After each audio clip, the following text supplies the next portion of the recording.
जय हिंद दोस्तों, कैसे हैं आप सब। तो आशा करते हैं आप सब अच्छे होंगे। आज हम लोग देखेंगे बिहार फायरमैन का प्रैक्टिस सेट 6 देखेंगे।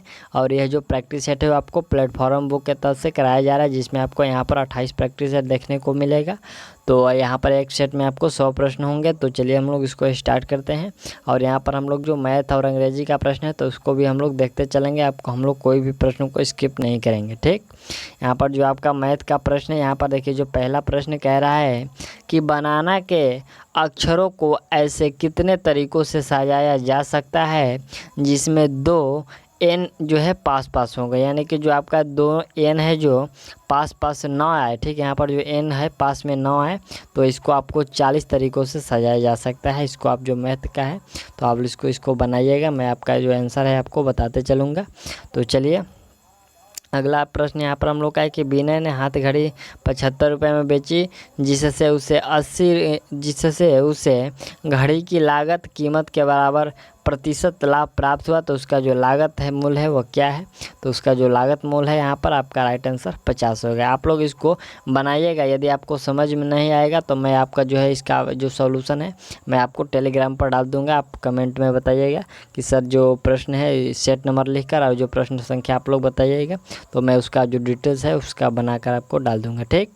चलिए अगला प्रश्न किया। प्रश्न हम लोग का तीसरे नंबर की, यदि 8 पी और 17 पाइथागोरस त्रिक है तो पी का मान यहाँ पर आपको ज्ञात करना है। पी का मान कितना होगा। तो इसमें जो पी का मान है वह कितना यहाँ पर 15 होगा, ठीक। क्या होगा, पी का मान यहाँ पर 15 होता है, ठीक। यहाँ पर ऐसे होता है, देखिए यहाँ पर जो पाइथागोरस त्रिक में होता है तो 8 का स्क्वायर और यहाँ पर 15 का स्क्वायर जब हम लोग करेंगे तो यह 17 के स्क्वायर का बराबर होता है। तो वही है जो पाइथागोरस त्रिक का काम करता है, ठीक। अगला पॉइंट है कि यहाँ पर इतना संख्या में 7 के अंकित मान और स्थानीय मान के योग का गणना कीजिए। तो यहाँ पर आपका जो राइट आंसर होगा ये हो जाएगा, ठीक। 5वें नंबर जो प्रश्न है तो 5वें नंबर जो प्रश्न है इसका राइट आंसर यहाँ पर कितना है 9.36 रुपया होगा, ठीक। छठा नंबर प्रश्न किया। छठा नंबर जो प्रश्न है इसका राइट आंसर आपका 50√3 सेंटीमीटर स्क्वायर होगा, ठीक। अगला प्रश्न क्या, यहाँ पर आपको माध्यिका पूछा जा रहा है, ठीक। इसमें आपको माध्यिका पूछा जा रहा है और इसका जो माध्यिका होगा कितना होगा, इसका जो माध्यिका होगा वह 14 होगा, ठीक। चलिए अगला प्रश्न जो 8वें नंबर है इसका राइट आंसर आपका 4:3 होगा। नेक्स्ट जो प्रश्न है 9वें नंबर है कि ABC एक समकोण त्रिभुज है तो x का मान, यहाँ पर जो x दिया गया है इसमें x का मान पूछा जा रहा है। तो x का मान कितना होगा, इसमें जो आपका x का मान होगा 2 सेंटीमीटर होगा, ठीक। चलिए 10वें नंबर जो प्रश्न है कि एक व्यक्ति ने कुछ अंडे 5 रुपये में 3 की दर से खरीदे और 12 रुपये में 5 की दर से बेच दिया। तो तदनुसार उसे 143 रुपये जो है प्राप्त हो। यहाँ पर तदनुसार यदि उसने 143 रुपया प्राप्त किए हो तो उसे के अंडों की संख्या कितनी थी। यहाँ पर अंडों की संख्या पूछा कितना खरीदा था, तो वह 195 अंडा खरीदा था, ठीक। चलिए 11 नंबर जो आपका प्रश्न है तो यहाँ से जो प्रश्न हम लोग का है वो हिंदी से स्टार्ट हुआ और कह रहा है कि रवि दीवार रंगने लगता है। यहाँ पर रवि दीवार रंगने लगा है वाक्य की संरचना के आधार पर उनके भेद बताइए। यह जो है कौन सा भेद है जो यह वाक्य है, तो यह जो है संयुक्त क्रिया है, ठीक। यहाँ पर आपका राइट आंसर जो होगा वह डी हो जाएगा। यह जो क्रिया है संयुक्त क्रिया है, ठीक। चलिए अगला पॉइंट हम लोग का 12वें नंबर प्रश्न के दिए गए शब्द का सही स्त्रीलिंग वाला विकल्प है। यहाँ पर देखिए हंस का यहाँ पर स्त्रीलिंग पूछा गया है कि हंस का स्त्रीलिंग क्या होता है। तो हंस का जो स्त्रीलिंग होता है वह हंसनी होता है और जो ऑप्शन ए का हंसनी है वो सही है, ठीक। चलिए अगला पॉइंट देखा जाए हम लोग का 13वें नंबर प्रश्न को, तो नीचे दिए गए शब्द का बहुवचन वाला रूप विकल्प चुने। देखिए यहाँ पर चूटिया दिया गया है। यहाँ पर पहले दिया गया जो पहले आपको चूटिया दिया गया है और चूटिया का बहुवचन पूछा गया है। तो क्या हो जाएगा, चूटिया का जो बहुवचन होता है वो यहाँ पर आपका जो ऑप्शन है यानी कि जो चंद्रबिंदु वाला चूटिया होता है वो सही होगा, ठीक। चलिए अगला पॉइंट है कि उस विकल्प का चयन करें जो दिए गए शब्दों का सही समान अर्थ वाला शब्द है, ठीक। सही समान वाला जो अर्थ है वो है। यहाँ पर दुविधा, दुविधा का जो समान अर्थ होता है वो क्या होता है, तो दुविधा का होता है धर्म संकट होता है। ठीक, चलिए अगला पॉइंट है कि उस शब्द का चयन करें जो दिए गए शब्दों के समान सही अर्थ दे। यहाँ पर पत्थर का जो समान अर्थ होगा क्या होता है, पत्थर का यहाँ पर पाषाण होता है। क्या होता है, पाषाण। राइट आंसर ए कर लीजिएगा।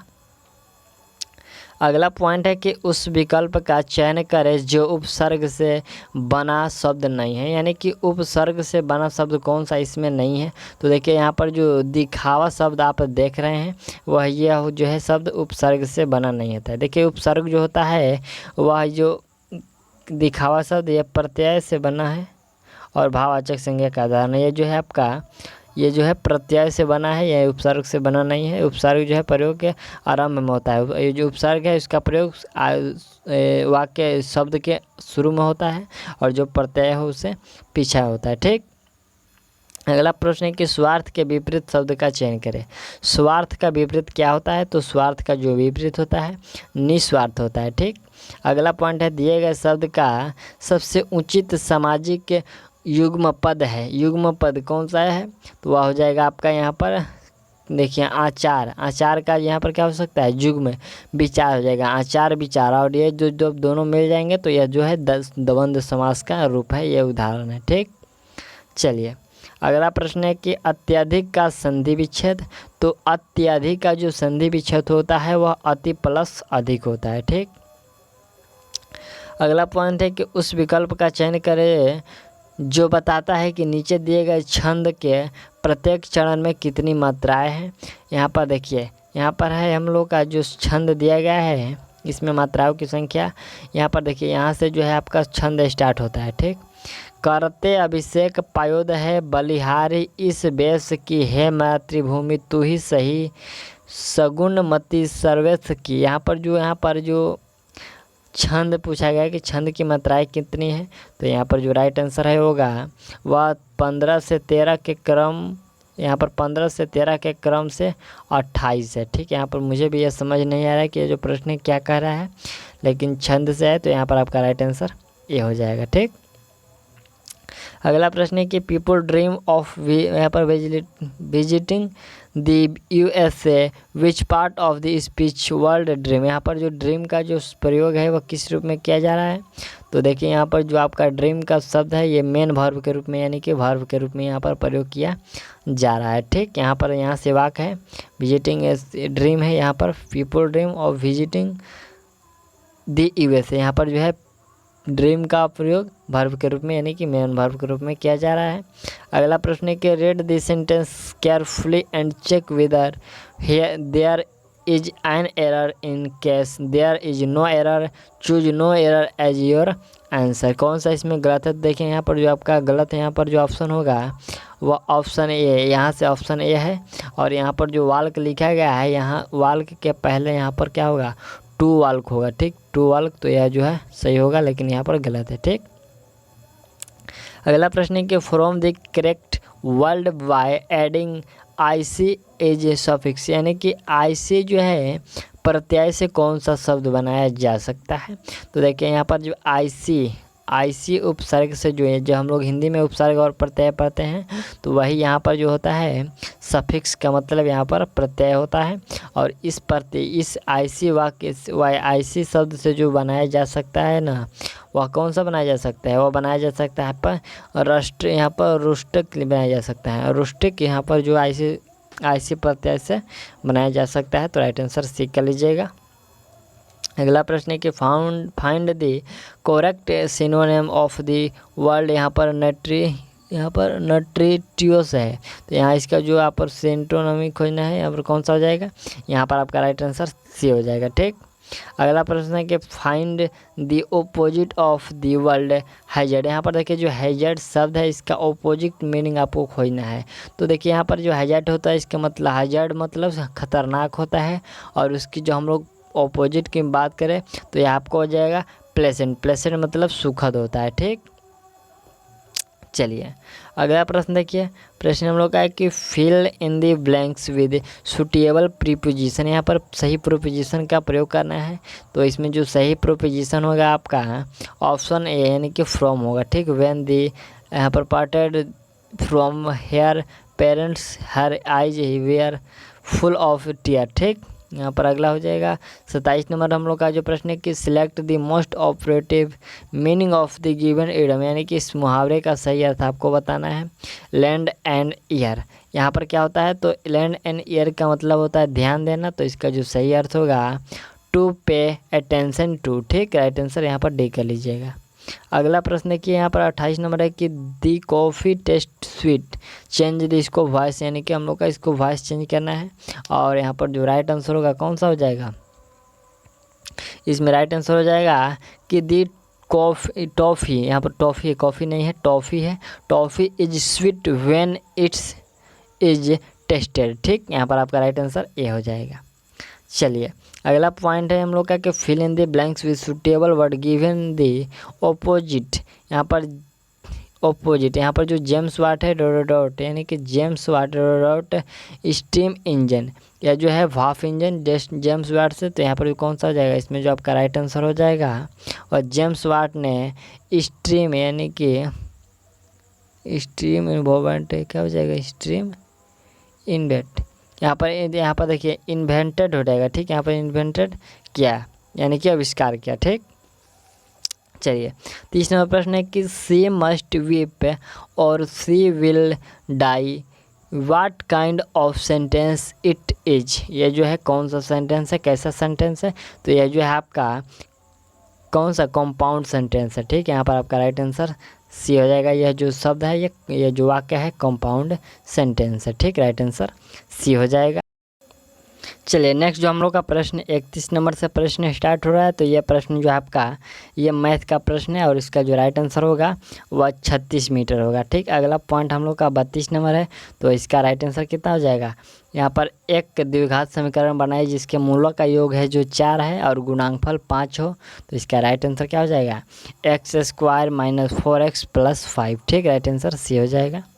चलिए अगला प्रश्न है कि यहाँ पर जो 33 नंबर है और इसका राइट आंसर हो जाएगा त्रिज्या का 4/3 गुना हो जाएगा। ठीक, अगला प्रश्न है कि 4:30 पर घड़ी की दोनों सुइयों के जो बीच का कोण होगा वह कितना होगा, तो 4:30 में जो घड़ी के बीच आपस में कोण होगा वह 45 डिग्री का होगा। ठीक, अगला प्रश्न है एक भाग के प्रश्न में एक विद्यार्थी 36 के बदले 63 को भाजक के रूप में लेता है, तो उसका उत्तर 24 था, तो सही क्या होगा, तो यहाँ पर देखिए जो सही होगा, यहाँ पर पूछा जाए कि सही क्या होगा, तो वह जो हैगा 42 होगा। सही में कौन सा हो जाएगा, 42 होगा। जैसे कि यहाँ पर देखिए 24 × 63 और यहाँ पर 36, जब इसको सॉल्व कीजिएगा तो यहाँ पर आपका जो 42 प्राप्त होगा। ठीक, चलिए अगला प्रश्न है कि यहाँ पर हम लोग का 36 नंबर प्रश्न है, इसका जो राइट आंसर होगा वह होगा 47 + 43। ठीक,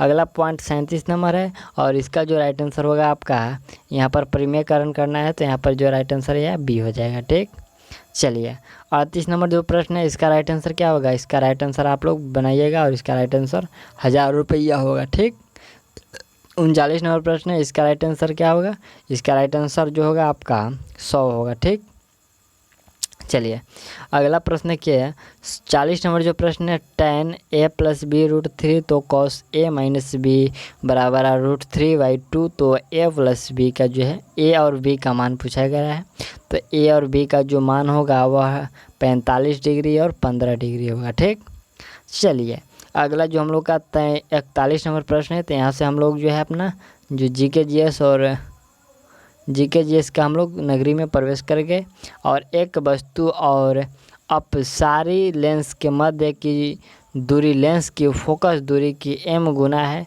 तो लेंस द्वारा उत्पन्न रैखिक आवर्धन कितना है, तो लेंस द्वारा जो रैखिक उत्पन्न आवर्धन है वो 1/m + 1 है। ठीक, राइट आंसर डी हो जाएगा।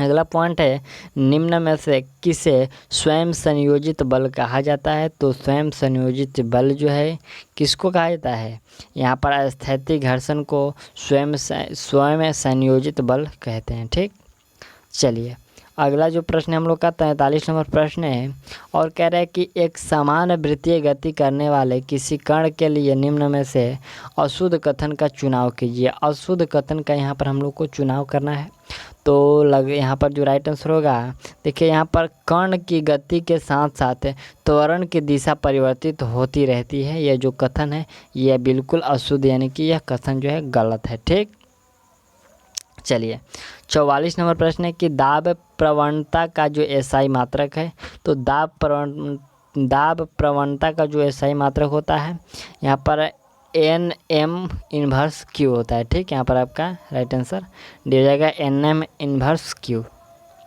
चलिए अगला पॉइंट हम लोग का 45 नंबर है कि वृद्धावस्था में मानव की रक्त जो धमनियाँ है संक्रिय हो जाती है, जिससे रक्त दाब बढ़ जाता है। ऐसे इस नियम के कारण होता है कि ऐसा ये जो है किस नियम के कारण होता है, तो ये बर्नौली सिद्धांत के कारण होता है। जो धमनियाँ संक्रिय हो जाती है जिसमें जो रक्त का दाब है वो बढ़ जाता है। ठीक, यहाँ पर आपका राइट आंसर सी हो जाएगा।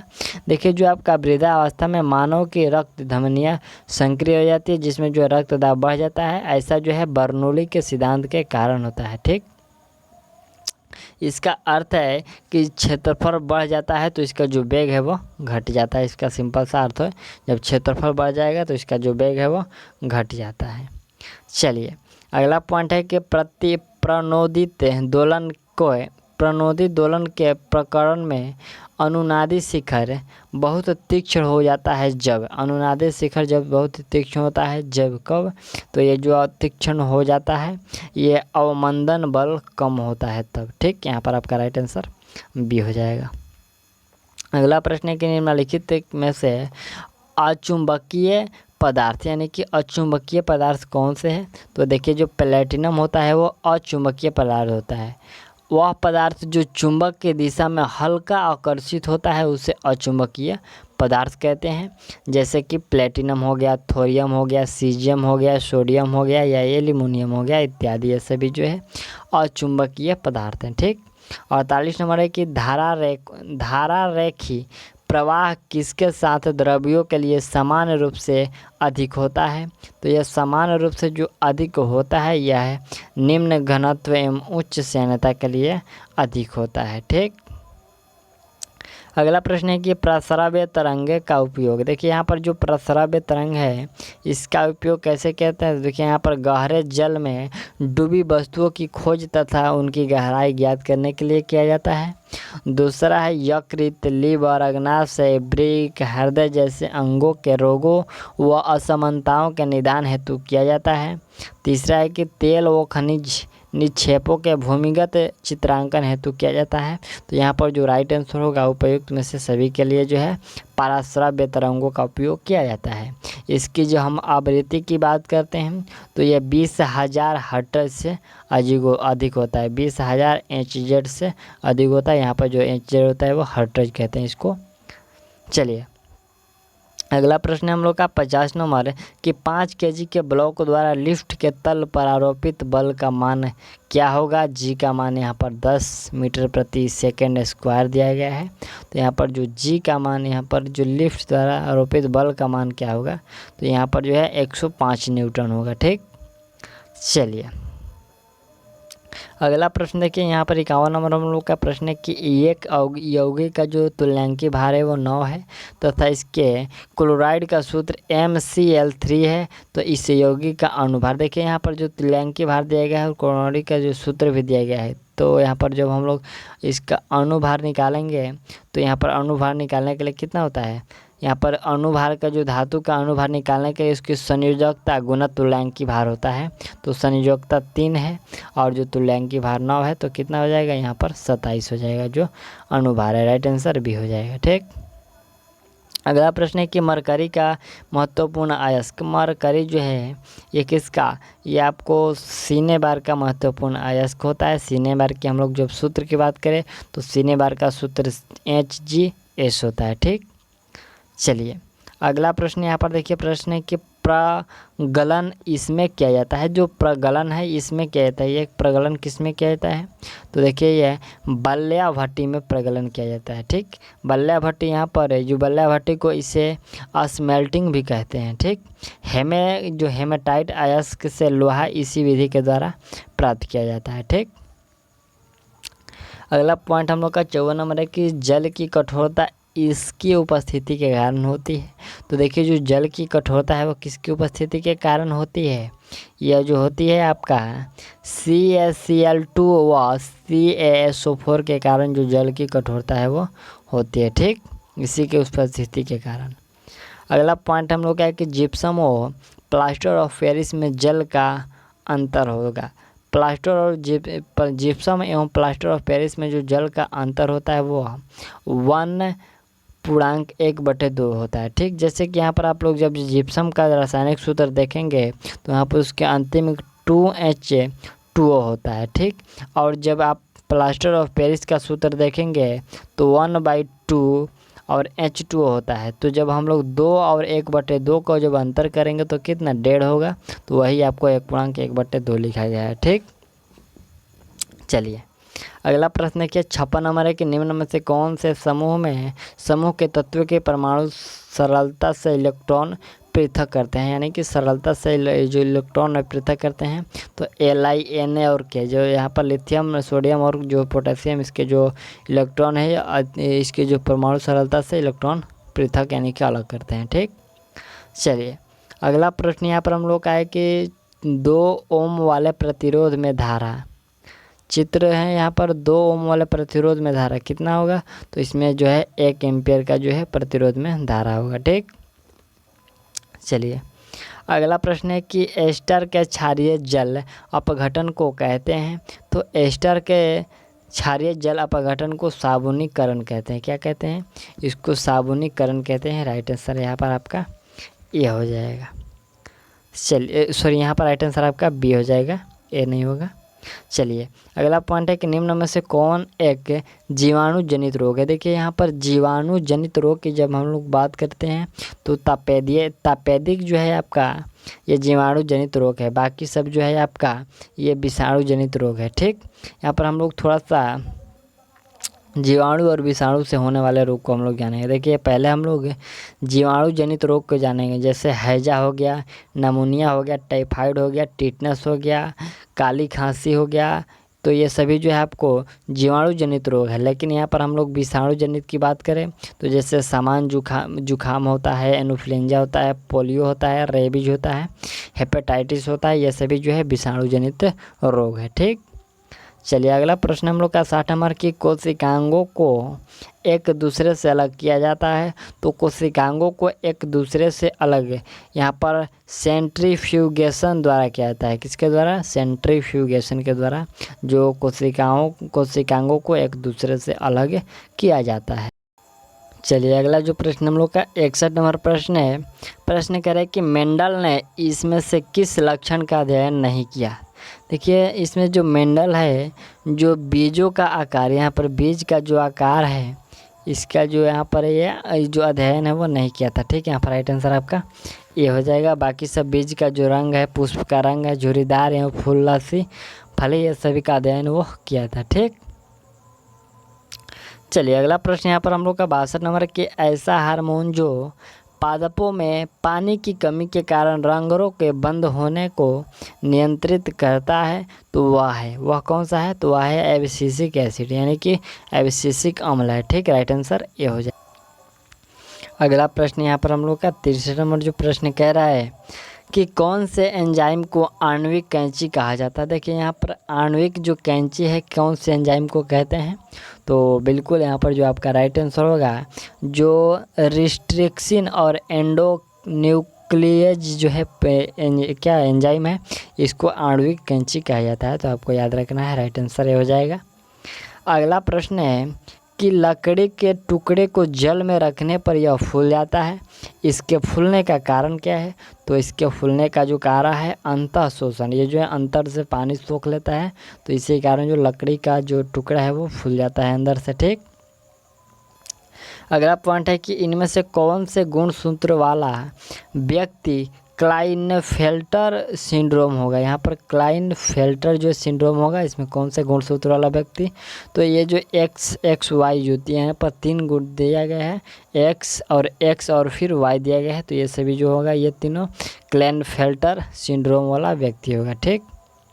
चलिए अगला प्रश्न है कि अर्जुन पुरस्कार पाने वाली प्रथम भारतीय महिला थी। देखिए यहाँ पर अर्जुन पुरस्कार पाने वाली जो प्रथम भारतीय महिला थी वो कौन थी, तो बिल्कुल वह आपका कौन सा हो जाएगी, यहाँ पर राइट आंसर हो जाएगी एन लम्सडेन। ये जो एन लम्सडेन है ये भारत की ये प्रथम महिला जो जिसको अर्जुन पुरस्कार दिया गया था। और ये कब दिया गया था, तो 1961 में इनको दिया गया था। ठीक, इनको हॉकी के क्षेत्र में 1961 में दिया गया था ये अर्जुन पुरस्कार। ठीक, चलिए अगला पॉइंट है, निम्न में से किस मुख्यमंत्री को उच्चतम असैनिक पुरस्कार भारत रत्न मिला। यहाँ पर उच्चतम किस मुख्यमंत्री को उच्चतम असैनिक पुरस्कार जो भारत का रत्न मिला, तो बिल्कुल वह मिला है एम.जी. चंद्रम को, एम.जी. रामचंद्रन को ये मिला है।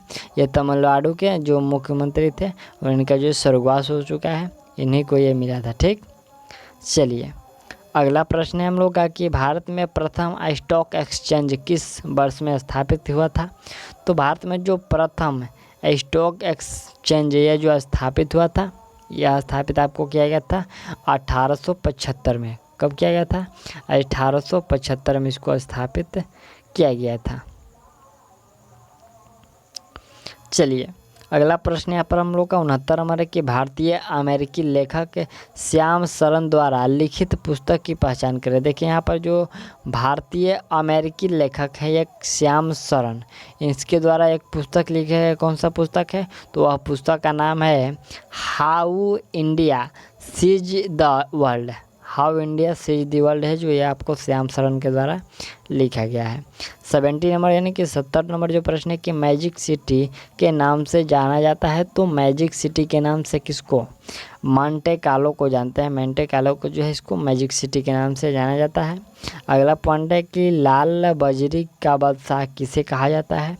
तो लाल बजरी का जो बादशाह कहते हैं राफेल नाडाल को कहते हैं। ठीक, राफेल नाडाल जो थे 13 बार फ्रेंच ओपन अब तक जीत चुके हैं। और जो राफेल नाडाल या स्पेन के प्रसिद्ध टेनिस खिलाड़ी हैं। ठीक, तो आपको याद रखना है राफेल नाडाल के बारे में कुछ तथ्य थे, जो 13 बार फ्रेंच ओपन जीत चुके हैं और ये स्पेन के प्रसिद्ध टेनिस खिलाड़ी हैं। ठीक, चलिए अगला पॉइंट हम लोग का 72 नंबर के निम्नलिखित में से कौन सा एक संयुक्त राष्ट्रीय सहस्त्रवादी विकास लक्ष्य नहीं है। सहस्त्रवादी विकास लक्ष्य इसमें से कौन सा नहीं है, तो देखिए यहाँ पर जो कौन सा पूछा जा रहा है कि नहीं है, तो राइट आंसर जो होगा जन्म दर एवं मृत्यु दर को कम करना, ये जो है नहीं है। ठीक, चलिए अगला पॉइंट हम लोग का कि कौन सा युग्म कौन सा सही सुमिलित नहीं है। देखिए यहाँ पर हॉर्नबिल महोत्सव नागालैंड में मनाया जाता है। बंगला महोत्सव मेघालय में ये भी मनाया जाता है। चेरिया वा महोत्सव त्यौहार जो है मणिपुर में ये भी मनाया जाता है। लेकिन ये जो खरजी पूजा है ये असम, खरजी पूजा का जो संबंध है वो असम से नहीं है, बल्कि खरजी पूजा का जो संबंध है वो त्रिपुरा से है। तो यहाँ पर आपका राइट आंसर त्रिपुरा हो जाएगा। और ये जो खरजी पूजा है त्रिपुरा में पृथ्वी के समान में मनाया जाता है। जैसे कि यहाँ पर पृथ्वी दिवस हम लोग मनाते हैं, तो उसी प्रकार यहाँ पर असम में यहाँ पर देखिए खरजी पूजा किया जाता है। तो यह उसी पृथ्वी से संबंधित है, तो आपको याद रखना है ये त्रिपुरा में होता है, असम में नहीं होता। ठीक, चलिए अगला प्रश्न है कि भारतीय राष्ट्रीय सेना आज़ाद हिंद फौज ने द्वितीय विश्व युद्ध में किसके विरुद्ध युद्ध किया था। किसके विरुद्ध युद्ध किया था, तो ग्रेट ब्रिटेन के विरुद्ध में यह युद्ध किया था। ठीक, अगला पॉइंट हम लोग का 75 नंबर है कि गांधी इरविन समझौता कब हुआ था। तो गांधी इरविन जो समझौता है ये 1931 में हुआ था। ठीक, हम लोग थोड़ा सा समझते हैं गांधी इरविन समझौते के बारे में। तो गांधी और इरविन के बीच जो समझौता हुआ था ये 5 मार्च 1931 में हुआ था। गांधी जी ने 11 सूत्रीय मांग ब्रिटिश सरकार के सामने रखी। नहीं मानने पर गांधी जी ने 6 अप्रैल 1930 को नमक सत्याग्रह के रूप में सविनय अवज्ञा आंदोलन की शुरुआत किया। फिर गांधी इरविन समझौते द्वारा आंदोलन को स्थगित कर दिया गया था। गांधी इरविन समझौते को दिल्ली समझौता के नाम से भी जाना जाता है। तो ये सभी जो था इरविन समझौता का कुछ फैक्ट था। ठीक, चलिए अगला प्रश्न है कि मेरा स्वराज मेरा जन्मसिद्ध अधिकार है, यह इसे मैं लेकर रहूँगा, यह कथन किसका है? तो यह कथन जो है बाल गंगाधर तिलक का है। ठीक, किसका है? यह कथन जो है बाल गंगाधर तिलक का है। चलिए अगला प्रश्न हम लोग का है कि चरक किसके राज्य चिकित्सक थे? तो जो चरक थे वह आपको कनिष्क के राज्य चिकित्सक थे, तो आपको याद रखना है। ठीक, चलिए अगला पॉइंट है हम लोग का कि भारतीय राष्ट्रीय कांग्रेस की जो पहली बैठक है वो किस शहर में हुई है? तो जो पहली बैठक भारतीय राष्ट्रीय कांग्रेस की हुई यानी कि 1885 में, यह आपको 27 से 28 दिसंबर को हुआ था। और यह कहाँ पर है? तो यह जो हुआ था बम्बई में हुआ था। कहाँ पर हुआ था?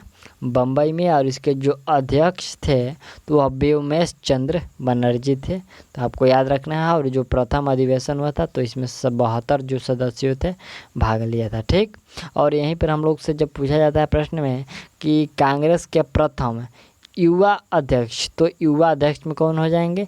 मौलाना अब्दुल कलाम हो जाएंगे। ठीक, चलिए अगला प्रश्न है कि यहाँ पर हम लोग का है कि फ्रांस की क्रांति के समय 1789 में वहाँ का राजा कौन था? तो 1789 में वहाँ का जो राजा था लुई 16वां था। ठीक, कौन था? लुई 16वां।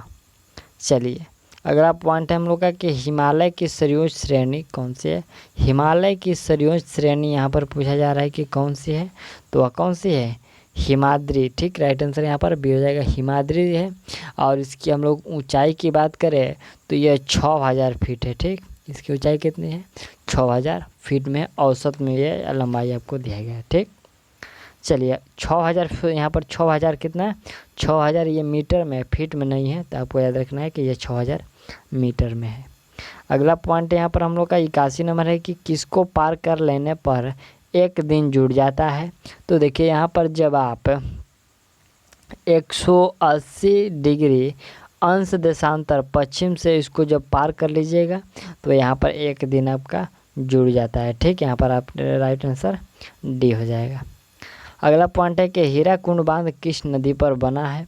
तो हीराकुंड जो बांध है वह कौन सी नदी पर? महानदी पर बना है। ठीक, राइट आंसर बी हो जाएगा, महानदी पर यह अवस्थित है। हीराकुंड जो बांध है विश्व का सबसे लंबी नदी बांध है और इसकी लंबाई की बात करें तो 4800 मीटर है। ठीक, कितनी है? 4800 मीटर। अगला प्रश्न देखिए हम लोग का कि चारागाह को पंपास कहा जाता है। चारागाह को पंपास कहा जाता है, तो यह पंपास दक्षिण अमेरिका में कहा जाता है। पंपास जो है अर्जेंटीना में घास की भूमि को कहा जाता है। ठीक, चलिए अगला पॉइंट यहाँ पर जो हम लोग का 84 नंबर प्रश्न है कि गुजरात विजय की यादगार में अकबर ने निम्नलिखित में से किसका निर्माण कराया? गुजरात विजय की यादगार में अकबर ने किसका निर्माण कराया? तो यह अकबर के द्वारा बुलंद दरवाज़ा का निर्माण कराया गया था। बुलंद दरवाज़ा का निर्माण कब कराया गया था? तो 1572 ईस्वी में फतेहपुर सीकरी में बुलंद दरवाज़ा का निर्माण कराया गया। अगला प्रश्न है कि अजंता और एलोरा की गुफाएं किस राज्य में स्थित है? तो अजंता और एलोरा की जो गुफाएं हैं ये महाराष्ट्र में स्थित है। ठीक, चलिए अगला प्रश्न हम लोग का 86 नंबर है कि किस अवधि में पूरा भारतवर्ष दक्षिण पश्चिम मानसून के प्रभाव में आ जाता है? ठीक, यहाँ पर जो पूरा भारत की बात हो रही है, पूरा भारतवर्ष जो है दक्षिण पश्चिम मानसून के प्रभाव में कब आ जाता है? तो बिल्कुल यह जो पूरे प्रभाव में आ जाता है यह 20 से 30 जून के बीच में आ जाता है। ठीक, चलिए यहाँ पर हम लोग थोड़ा सा मानसून शब्द यहाँ पर आप देख रहे होंगे, तो देखिए जो मानसून शब्द है ये अरबी भाषा के मौसमी शब्द से लिया गया है, जो मानसून शब्द है। ठीक, अगला प्रश्न यहाँ पर हम लोग का है कि अधिकांश मौसमी घटनाएं ... में संपन्न होती है। तो अधिकांश जो मौसमी घटनाएं हैं वह क्षोभ मंडल में संपन्न होती है, तो राइट आंसर बी हो जाएगा। प्रश्न है कि अधिकार सामाजिक जीवन की वे दशाएं हैं जिसके बिना मनुष्य अपनी पूर्ण विकास नहीं कर पाता है। यह जो कथन है यह कथन किसका है? तो यह कथन आपका लॉस्की का है। ठीक, राइट आंसर ये हो जाएगा, यह कथन किसका है? लॉस्की का। चलिए अगला पॉइंट यहाँ पर हम लोग का है कि भारतीय संविधान के 8वें अनुसूची में कौन सी भाषा 2003 में जोड़ी गई? तो देखिए यहाँ पर 8वें अनुसूची में जो भाषा है वह संथाली भाषा 2003 में जोड़ी गई थी। ठीक, यहाँ पर आपका राइट आंसर डी हो जाएगा। चलिए अगला पॉइंट हम लोग का यहाँ पर 91 नंबर प्रश्न है। प्रश्न कह रहा है कि देशी रियासतों के एकीकरण का श्रेय किसको जाता है? तो देशी रियासतों का जो एकीकरण का श्रेय जाता है यह आपको सरदार वल्लभ भाई पटेल को, यानी कि सरदार पटेल जी को जाता है। राइट आंसर यहाँ पर सी हो जाएगा। ठीक, और इन्हें लौह पुरुष के नाम से भी जाना जाता है, तो ये आप सभी को पता होगा। चलिए अगला प्रश्न हम लोग क्या कि यदि राष्ट्रीय आपातकाल घोषित किया जाता है तो उसके प्रत्येक ...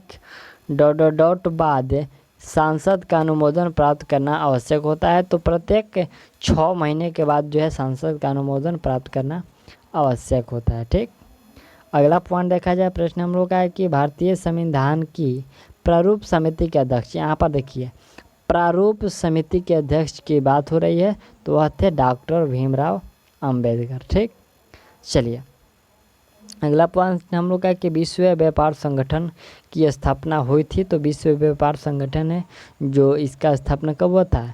1 जनवरी 1995 में हुआ था। तो ये आपको याद रखना है, राइट आंसर 1995 हो जाएगा। ठीक, चलिए अगला प्रश्न देखते हैं।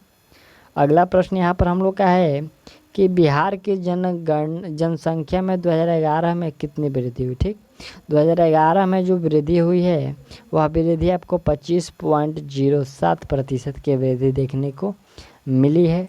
हम लोग थोड़ा सा बात कर लेते हैं 2011 की जनगणना के अनुसार। हालांकि आपका जो 2011 का जनगणना है तो उसके लिए स्पेशल आपको वीडियो बना दिया गया है, तो आप लोग उसको देख लीजिएगा। लेकिन यहाँ पर जो प्रश्न है तो हम इसको थोड़ा सा जानेंगे। देखिए जो 2011 के जनगणना के अनुसार जो बिहार की जनसंख्या घनत्व था वह प्रति व्यक्ति 1106 प्रति वर्ग किलोमीटर था। और भारत में जो सर्वाधिक जनसंख्या घनत्व है वो बिहार का ही है। बिहार के लिंगानुपात हम लोग 2011 के अनुसार बात करते हैं, जनगणना के अनुसार, तो वह लिंगानुपात 918 था। ठीक, साक्षरता दर की हम लोग बात करें तो 63.8% था। ठीक, जो साक्षरता दर था वह 63.8 था। ठीक, चलिए अगला प्रश्न क्या है हम लोग का 96 नंबर जो प्रश्न यहाँ पर हम लोग का है कि भारतीय संविधान के किस अनुच्छेद में अनुसूचित जनजातियों के लिए राष्ट्रीय आयोग का प्रावधान है? तो बिल्कुल यह जो प्रावधान है यह किसके अंतर्गत है? यह अनुच्छेद 338 के 1 के अंतर्गत यह प्रावधान है। अगला पॉइंट हम लोग का है कि भारत में प्रथम रेलवे लाइन निम्नलिखित में से किसने बिछाई? देखिए यहाँ पर भारत में जो प्रथम रेलवे लाइन है तो यह बिछाया गया था जॉर्ज क्लार्क के द्वारा। किसके द्वारा? जॉर्ज क्लार्क के द्वारा बिछाया गया था। और यह कब? तो 16 अप्रैल, ये जो ट्रेन पहली बार चलाई गई थी, तो यह जो चलाने की बात हो रही है तो 16 अप्रैल 1853 को, जो कि आपको ये ट्रेन बॉम्बे से लेकर थाने तक चलाई गई थी। ठीक, तो आपको यह याद रखना है। और यहीं पर एक प्रश्न आता है कि भारत में रेलवे का जनक किसे माना जाता है? तो भारत में रेलवे का जनक डलहौजी को माना जाता है। ठीक, अगला प्रश्न कि यहाँ पर जो 98 नंबर प्रश्न है तो यह आपको करेंट अफेयर के रूप में प्रश्न दिया गया है। जो 3 अंतिम का प्रश्न है तो ये करेंट अफेयर का है, ये जो प्रत्येक सेट में दिए जा रहे हैं। तो प्रश्न है कि हाल ही में चौथा सबसे बड़ा अक्षय ऊर्जा का उत्पादक देश कौन सा है? तो चौथा में यहाँ पर बात हो रही है तो वह जापान है। ठीक, चलिए अगला प्रश्न है कि यहाँ पर हम लोग का है कि पिच ब्लैक 2020 युद्धाभ्यास में निम्नलिखित में से कौन शामिल नहीं है? तो कौन शामिल नहीं है? इसमें जापान शामिल नहीं है। अगला पॉइंट यहाँ पर हम लोग का 7 नंबर जो प्रश्न, अंतिम नंबर प्रश्न है कि सुमंगलम पोर्टल किस राज्य सरकार ने पारदर्शी तरीकों से छात्रवृत्ति लाभ प्रदान करने हेतु लॉन्च की है? तो यह जो लॉन्च किया गया है उड़ीसा के द्वारा लिया गया है, ये उड़ीसा सरकार के द्वारा यह लॉन्च किया गया है सुमंगलम पोर्टल। ठीक, तो यहाँ पर जो हम लोग का सेट प्रैक्टिस 6 था तो हम लोग इसको कंप्लीट कर लिए, और जो आपका सेट प्रैक्टिस 7 है वो कोशिश करेंगे कि आपको जल्दी प्रोवाइड किया जाए। तो मिलते हैं अगले वीडियो में, तब तक के लिए थैंक्स।